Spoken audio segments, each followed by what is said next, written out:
resistance in parallel.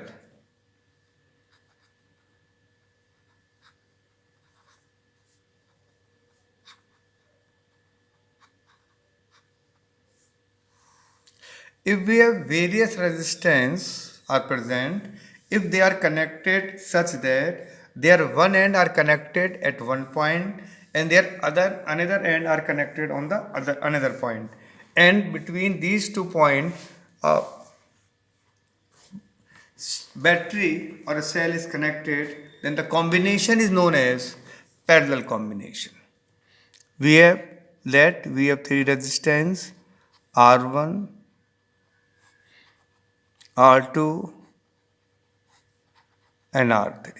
They are connected such that this is the first resistance, second, and this is third one. Their one end are connected at one place, another end are connected with another place. And these two ends are connected with a cell or a battery of potential difference V. When the current starts from battery, there is a possibility to divide. So the current divide I1, I2, I3. Here current divided in three, I1, I2 and 3 because there is three ways over there to flow of the current. That's why the current get divided by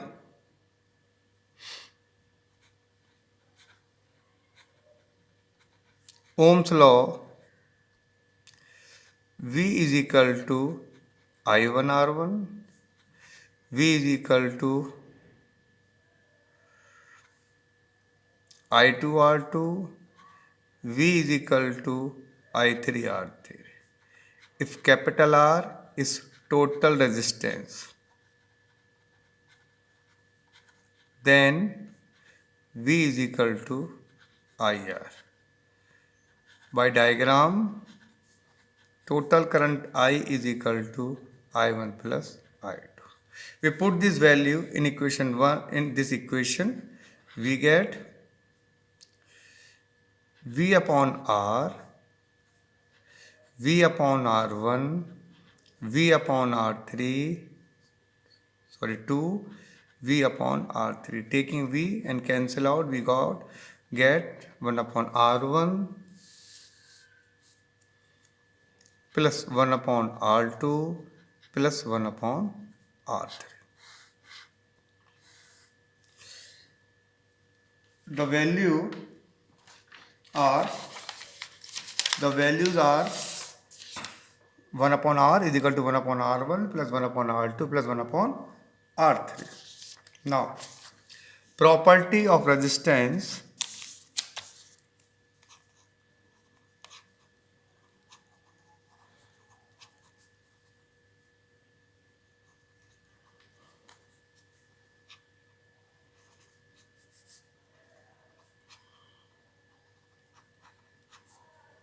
Property of resistance in parallel. Number 1. Current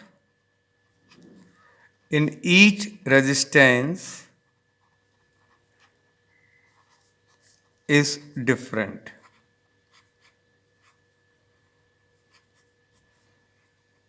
Potential difference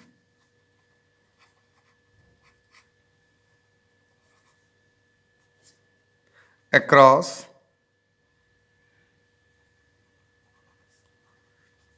each resistance is same. Number 3. Total resistance of the circuit is smaller than the smallest resistance present in the circuit. Number one, current in each resistance is different. Number two, potential across each resistance is same. Number three, total resistance of the circuit. The total resistance of the circuit is smaller than the smallest resistance present in a circuit. The value of total resistance having smaller value than the smallest resistance present in a circuit.